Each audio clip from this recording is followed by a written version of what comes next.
Bonjour à toutes, bonjour à tous. Je voulais vous parler des groupes néo-nazis qui ont permis en Ukraine, les groupes nazis en Ukraine qui ont permis en 2014 dans la révolution orange et Euromaidan, de destituer un président élu et d'y mettre à la place un personnage, c'est-à-dire un acteur de série TV qui jouait d'ailleurs le rôle de président de l'Ukraine dans les séries TV. Bon, et puis en fin de compte, j'ai une intuition, je voulais vous parler d'autre chose qui vous concerne tous. Alors ça va être un petit peu chaud parce que je m'aperçois que mes batteries sont vides. Il y a tellement longtemps que je ne suis pas venu faire des vidéos que j'ai pas rechargé mes batteries. Donc je vais aller droit au but. Je vais vous parler de ce qu'on appelle... Tout le monde me parle en me disant mais qu'est-ce que c'est que la charge interne? Alors c'est vrai qu'il doit pas avoir beaucoup de documents sur la charge interne. Vous avez quoi? Vous avez la clinique du stress, je crois que c'est l'université de Laval au Québec qui doit avoir ça. Et j'en ai déjà parlé dans quelques vidéos. Mais au moins ça vous concerne tout de suite ici et maintenant. La charge interne, c'est la charge avec laquelle vous allez vous réveiller chaque matin. Donc c'est une charge que vous avez en plus, une sorte de bas, de lest, que vous avez en plus des événements, enfin des stress, des chocs que vous allez subir tout au long de la journée. C'est comme si tu te lèves le matin et tu as un sac à dos qui est rempli et c'est pas tous les jours le même poids. C'est ce qu'on appelle un handicap au cheval, dans les chevaux en tiercé. Quand quelqu'un est trop léger, on va lester le bonhomme ou le cheval. Voilà. Donc pourquoi je vous parle de ça? Tout simplement parce que quand on sort d'une crise, par exemple des gilets jaunes, on nous fout une autre crise qui est celle du vaccin, et après on nous met une autre crise qui est celle d'une guerre à plusieurs milliers de kilomètres. Et on nous implique là-dedans. Je vous rappelle toujours que l'Ukraine ne fait pas partie de l'OTAN, et c'est parce qu'elle a voulu faire partie de l'OTAN, puisqu'elle a été chapeautée, on va dire. La révolution a été faite par les États-Unis, qu'ils ont installé une base arrière supplémentaire, une force de défense contre la Russie, aux portes de la Russie, quoi, pour ceux qui comprennent. Donc ça a été avoué, il y a même une femme américaine qui fait partie du gouvernement ukrainien qui s'est fait naturaliser ukrainienne pour pouvoir être au gouvernement ukrainien, et c'est le pont entre les États-Unis, je sais pas, il y a du vent par ici, peut-être passer par là-bas, ouais. C'est le pont entre les États-Unis et l'Ukraine. C'est un petit peu comme quand on a regardé à l'Elysée, tout ce que faisait Sarkozy était traduit et envoyé à la Maison Blanche. Tu vois, donc Sarkozy est installé par les Américains, comme beaucoup. Voilà, donc que dire de plus? Donc vous avez des charges internes. La charge interne, elle a deux visages, si vous voulez. Il y a la charge interne psychologique ou mentale et la charge interne physique. Bon, la charge interne physique, c'est vous êtes entraîné une journée et le lendemain vous êtes fatigué. Le corps n'a pas éliminé l'acidité parce que vous avez trop mangé d'aliments acides la veille ou pas assez dormi. Ou pire les deux, ce qui a été mon cas pendant très longtemps. Donc ça, c'est ce qu'on appelle la charge interne physique. La blessure peut être une charge interne physique.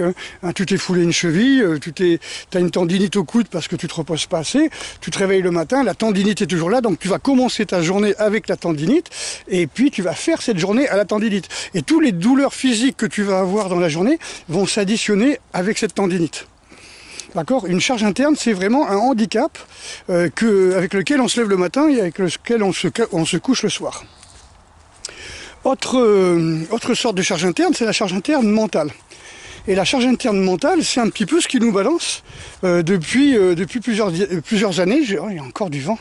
C'est-à-dire que quand tu commences à te sentir bien psychologiquement, tu as fait un petit peu la paix avec toi, tu as arrêté de regarder la télévision, et baf, on te ressort encore un truc, et là c'est une guerre. Puis quand c'est pas la guerre, c'est autre chose. Donc c'est ça la charge mentale, c'est-à-dire que on te dit le prix du gaz a augmenté, l'euro a dévalué, ou bien tu perds ton boulot si t'es pas injecté, ou bien il y a des morts dans ta famille. Donc il faut que tu fasses le deuil.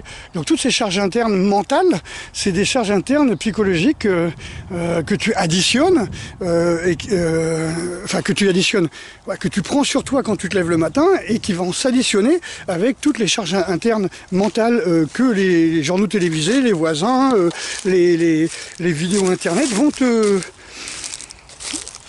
t'inculquer comme ça, comment on peut dire. Donc tu vas stresser, mais tu es déjà stressé au départ. Voilà, j'espère que vous avez bien compris le principe. C'est assez important. D'où l'intérêt de se décharger de ces charges internes, alors sur lesquelles que vous subissez, que vous trimballez avec vous régulièrement, de façon à pas être dans un burn-out, de pas péter les plombs. Parce qu'il y a un moment quand la coupe est pleine, les amis. Donc comment faire ? Alors là, pour les charges physiques, il faut se soigner. Hein. Si tu as des tendinites, il faut t'arrêter de t'entraîner, il faut faire du repos, il faut prendre des bains de mer ou des bains salés, faut arrêter de manger des aliments acides, faut s'intéresser justement à l'alimentation acido-basique, en ayant bien conscience que tout ce qui n'est pas ni légumes ni fruits est hyper acidifiant. Donc voilà, sachez tamponner votre alimentation acide et de temps en temps faire des cures de désacidification qu'on appelle des cures de détox. Ça peut être un jeûne, ça peut être une cure d'argile, ça peut être une cure de banane, ça peut être ce que vous voulez. L'important c'est d'éliminer les charges acides, l'accumulation d'acidité. Ensuite, en ce qui est de mental, tout ce qui est charge mentale, il faut bien comprendre que la méditation, le repos, les balades en forêt, voilà, les conversations autres que des conversations politiques sont très intéressantes entre amis. Voilà, tout ça c'est intéressant. Mais la méditation c'est quand même ce qui vient mettre le reset, hein, qui va vous permettre de pouvoir faire le vide. Donc c'est très important. Alors dans les charges physiques, il y avait aussi tous ceux qui ont fait des piercings, des tatouages, qui ont des trucs, comment on appelle ça, du plomb dans les dents, des fausses dents, là, des implants. Tout implant, toute orthèse est une charge, d'accord. Toute prothèse est une charge permanente. C'est-à-dire que si vous faites mettre que des fausses dents, eh bien, jusqu'à la fin de votre vie, vous allez subir cette charge physique, qui est une charge physiologique, on va dire, qui va créer ce qu'on appelle des inflammations à bas bruit. C'est-à-dire le piercing, le tatouage, voilà. Et le stress chronique aussi est une inflammation à bas bruit, puisque ça va vous créer des épis, c'est-à-dire des inflammations intestinales qui vont créer des maladies auto-immunes. Donc d'où l'intérêt de s'occuper de ces inflammations à bas bruit, de ces charges. J'essaie de trouver un endroit sans vent.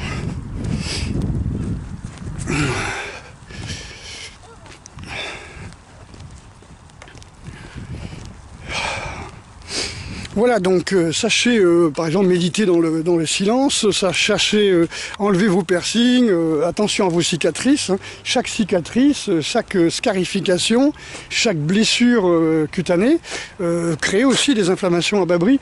Alors le problème c'est que ce sont des inflammations chroniques, c'est-à-dire que vous avez gardé ça toute votre vie si vous ne remédiez pas à ça, d'accord?